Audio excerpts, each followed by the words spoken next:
सभी प्रिय साथियों का मेरे चैनल पॉलिटिकल गैजेट पे बहुत बहुत स्वागत है, बहुत बहुत अभिनंदन है। साथियों, ज्योतिष विद्या क्या है? आपके ख्याल से क्या होना चाहिए? कुछ लोग कहते हैं कि ये महज अंधविश्वास है, कुछ लोग कहते हैं कि ये विज्ञान है। जो हमारे दैनिक जीवन के अंदर कुछ घटनाएं घटती है, हमारी आस्थाएं, हमारे बिलीफ्स है, हमारी परंपराएं हैं, जो धार्मिक पक्ष है हमारे जीवन का, कुछ ऐसे पहलू भी हैं, कुछ ऐसे सवाल भी हैं।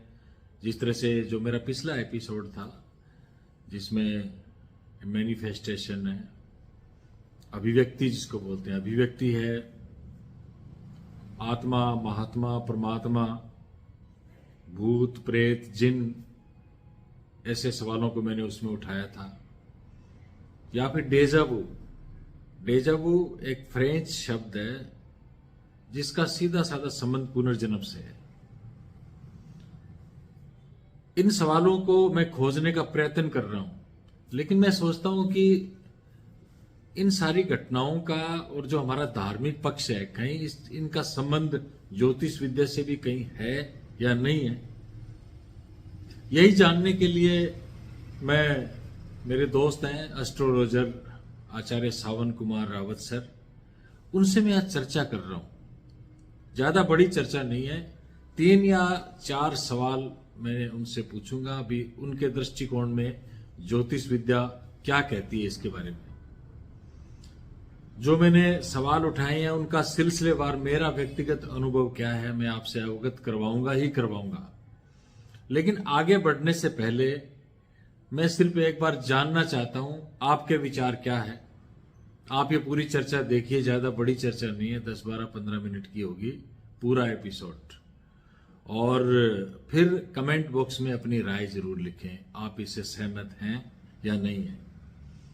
ये एक महत्वपूर्ण प्रयोग हम करने जा रहे हैं। सोशल मीडिया पे खुल करके कोई बताता नहीं है, सब लोग अपने लाइक्स और व्यू और वॉच टाइम इन्हीं के चक्रों में पड़े रहते हैं। मैं समझता हूं कि ये एक अच्छा माध्यम है, हम आपस में चर्चा कर सकते हैं।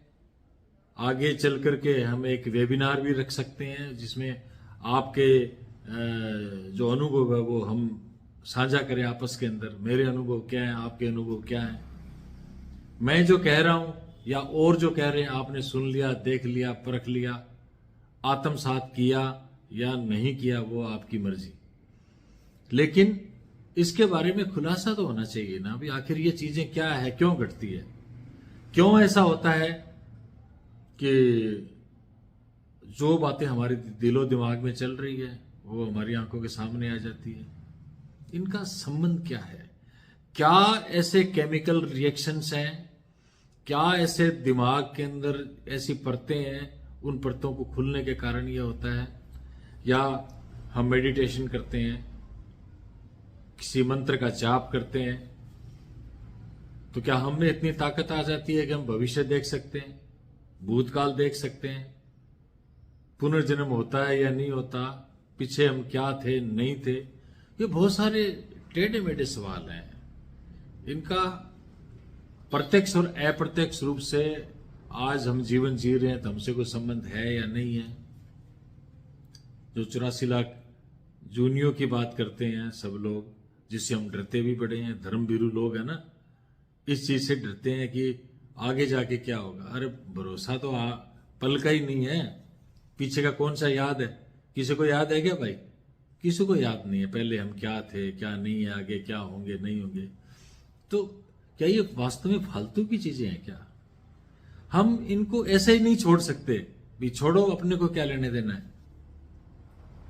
लेकिन जो ज्ञानी लोग हैं, महापुरुष हैं, जिन्होंने तपस्या की है, तपी तपेश्वर है, वो अगर कोई बात कह रहे हैं तो उन चीजों का वाकई कोई मतलब है या नहीं है।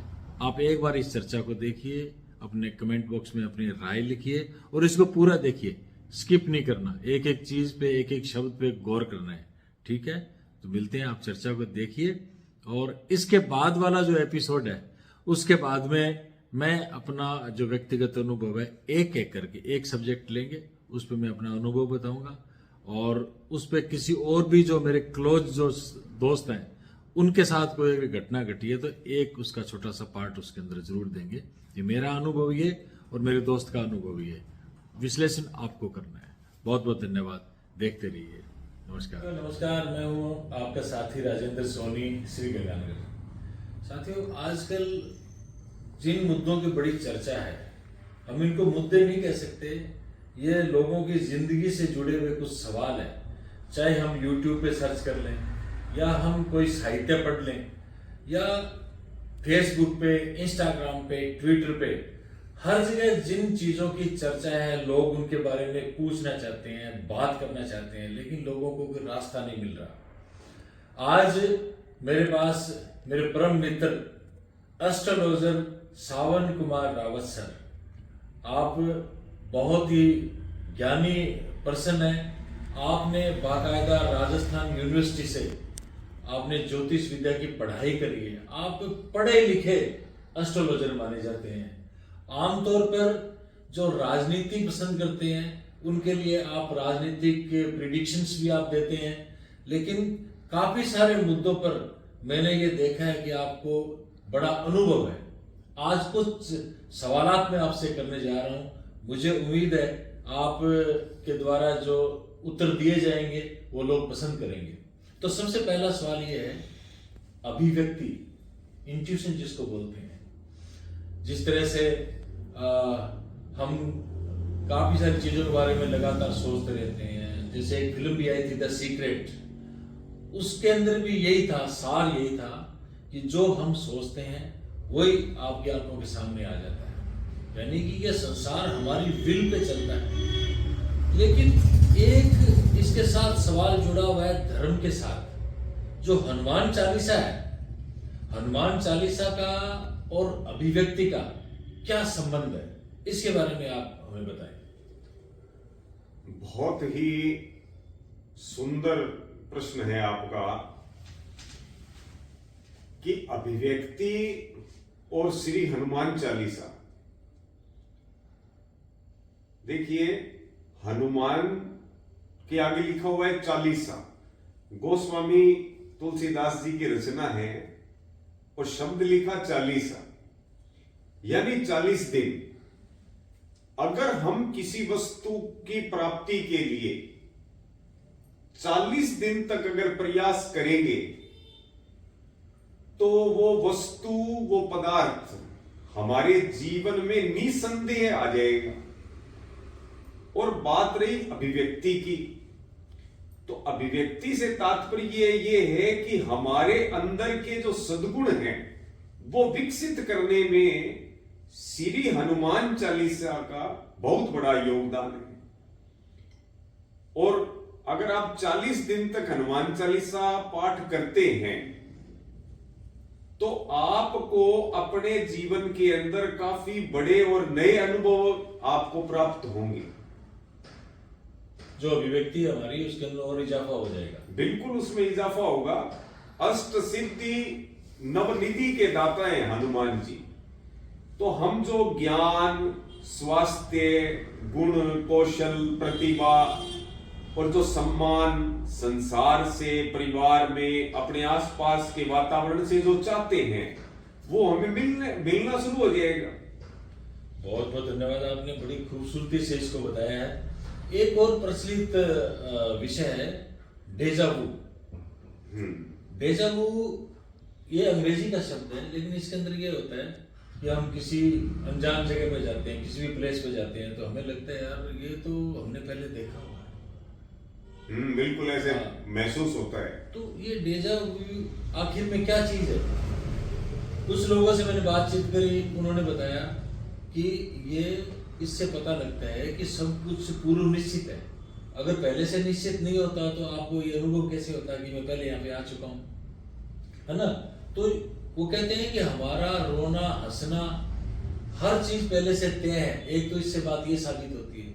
लेकिन आपके दृष्टिकोण से डेजा वू क्या है, वो आप बताएं। देखिए, मेरे दृष्टिकोण से जो हमारे धर्मशास्त्र बताते हैं कि ये जो जीवन है ये कोई अभी से प्राप्त हुआ नहीं है, ये बार बार जीवन मृत्यु को प्राप्त हुआ है और हमने बार बार जन्म लिए हैं।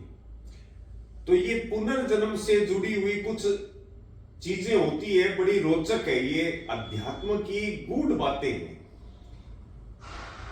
बहुत से ऐसे समय लगता है कि हम जिस स्थान पे इस बार शरीर धारण करने के बाद में अभी तक गए ही नहीं, लेकिन जब हम उस स्थान पे पहुंचते हैं तो हमें यह लगता है कि हम यहां बहुत रहे हैं। इसका मतलब ये है कि हम पूर्व निर्धारित पहले भी जन्म ले चुके हैं, हम यहां पहले भी आ चुके हैं, अब हमारा जन्म दूसरी जगह हो गया है।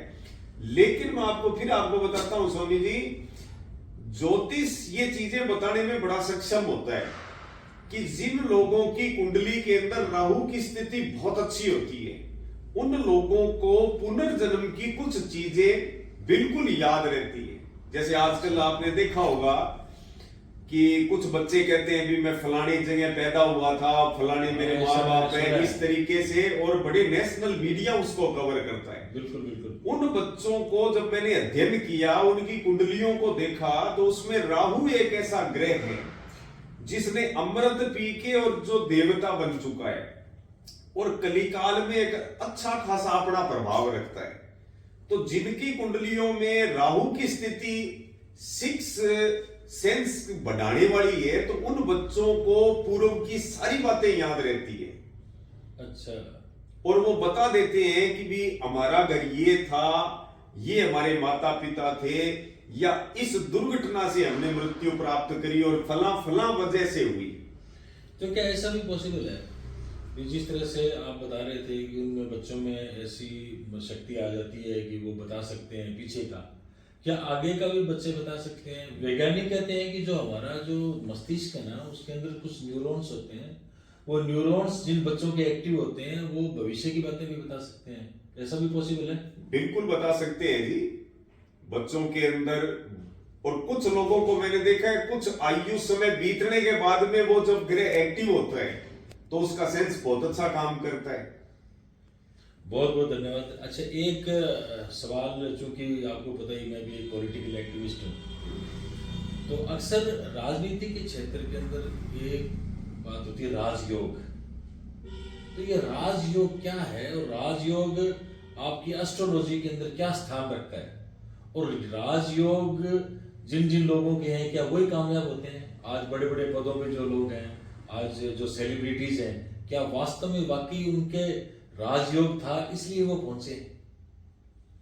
बिल्कुल निश्चित तौर पर मैं ये चीज मेरे अब तक के ज्योतिष के कार्यकाल को देख करके मैं आपको बिल्कुल बताना चाहूंगा कि जिनकी जन्म पत्री के अंदर ग्रह अच्छे थे, उच्च के थे और राजयोग का निर्माण करने वाले थे, उन्हीं लोगों ने अपने जिले में, अपने प्रदेश में और पूरे देश में और पूरे संसार में अच्छे पदों की प्राप्ति करी। ये ग्रहों की चाल तब हम समझ पाते हैं जब हम किसी नेता के जीवन को प्रारंभिक अवस्था से देखें। एक गरीब घर में, एक झुग्गी झोपड़ी में पैदा हुआ आदमी और एक दिन देश के सर्वोच्च पद पे पहुंचता है, तो आप इस बात का अंदाजा लगा सकते हैं भी कुछ न कुछ ऐसी ग्रहों की शक्तियां उसके साथ चल रही है जिससे वो आदमी इतने बड़े ऊंचे ओहदे पे पहुंच रहा है। और मैं आपको एक बात बताऊं सोनी जी, मेरे पास बहुत पॉलिटिशियन आते हैं। अच्छा। और जिनकी कुंडली के अंदर राजनीति के योग नहीं होते, मैं उनसे हमेशा गुजारिश करता हूं कि भी आप कृपया करके इस रास्ते पे ना निकले, छोड़ दे काम। हाँ, ये काम छोड़ दे, ये आपके लिए बिल्कुल सही नहीं रहेगा, क्योंकि आपकी कुंडली के अंदर वो ग्रहों की स्थिति नहीं है। आप पूरे जीवन में भागते रहोगे, दुनिया भर का पैसा खर्च करते रहोगे, लेकिन हासिल आपको कुछ नहीं होगा। अच्छा, एक बात आपने ये ग्रह और नक्षत्र की कही, एक मैंने कहीं पे कोट पढ़ा था कि हाथों की लकीरें, है ना, कर्म जिसको बोलते हैं, एक कर्म तो वो होते हैं जो आपके नसीब में लिखे रहते हैं, हाथों की लकीरों में लिखे रहते हैं। एक कर्म वो होते हैं जो हम करते हैं, पराक्रम जिसको बोल सकते हैं। तो ये क्या क्या स्थिति है वास्तव में, इसका गणित क्या है? हाथों की लकीरें हैं, वो कुछ शो करती है या खाली हाथ की लकीरें ही हैं? आपकी बात बिल्कुल सही है, लेकिन एक बात आपकी काट रहा हूं, जहां पे हम हाथों की लकीरों की बात करते हैं तो वहां पे हमें ये कोट भी याद आता है कि हाथों की लकीरों को क्या देखते हो, नसीब तो उनके भी होते हैं जिनके नसीब में हाथ ही नहीं होते। देखिए आप जिस हस्तरेखा क्या जिक्र कर रहे हो, ये सामुद्रिक शास्त्र का एक पार्ट है। ये भी अपने आप में बहुत बड़ी विद्या है, लेकिन जीव के जीवन के समय, जन्म के समय जो ग्रह स्थितियां बनती है, हम उस ग्रह स्थिति का आंकलन करते हैं। और बाकी बात रही पराक्रम की, तो आदरणीय स्वामी जी मैं आपको बताऊं कि जब बच्चे की हम कुंडली का निर्माण करते हैं ना, तभी उसमें ये लिख देते हैं कि ये कितना पराक्रमी होगा या नहीं होगा। तो पराक्रम करना नहीं करना, ज्योतिष का मतलब है, भाग्य का मतलब है देव। यानी आपने जो पूर्व कर्म किए हैं उसके संचित कर्मों के हिसाब से आपका जन्म होगा, उसके हिसाब से आपके माता पिता होंगे, उसके हिसाब से आपके शरीर और शरीर की सुंदरता होगी, उसी के हिसाब से आपके मित्र और आपके दुश्मन होंगे। ये सारा का सारा प्री निर्धारित होता है। अब जैसे मैं रात दिन जन्मपत्रियां बनाता हूं, देखता हूं, तो मैं उसमें लिख देता हूं कि ये आदमी 65 साल तक जिंदा रहेगा, यानी इसकी आयु 65 साल है। उसके बाद में वो अपने तरीके से अपना जीवन जीता है, और जैसे ही 65 पे उसकी सुई आती है, वो किन्हीं कारणों से चला जाता है। तो उसके सारे पराक्रम, उसके सारी चीजें, ये सारा पूर्व निर्धारित है। देखिए आपने कहा है, आपकी बात को मैं डिनाई इसलिए नहीं कर सकता कि आप एक क्वालिफाइड पर्सन हैं, लेकिन यह है कि अगर अपने यह सोच लेंगे तो पूर्व निर्धारित है, फिर तो कुछ करेंगे। कहते हैं ना कर्म ही पूजा है, फिर ये वाक्य कहां से आ गया? और आपको आप मेरा यकीन मानिए, मैंने ऐसे दो बंदों की स्टडी करी है जो मेरे निजी जिंदगी में दखल रखते हैं। पहले व्यक्ति तो आप ये सोचो कि मार्चंद अस्वार, वो अभी आज दुनिया में नहीं है, वो एक्सीडेंट में एक्सपायर हो गए। दूसरे व्यक्ति हैं मेरे मामा जी हैं, मनोहर स्वामी। उनकी जो आयु वाली जो रेखा है ना मनोहर मामा जी की, वो बिल्कुल आधी है, कम है। तो हमेशा से उनके दिमाग में ये रहता था कि मेरी आयु वाली रेखा कम है।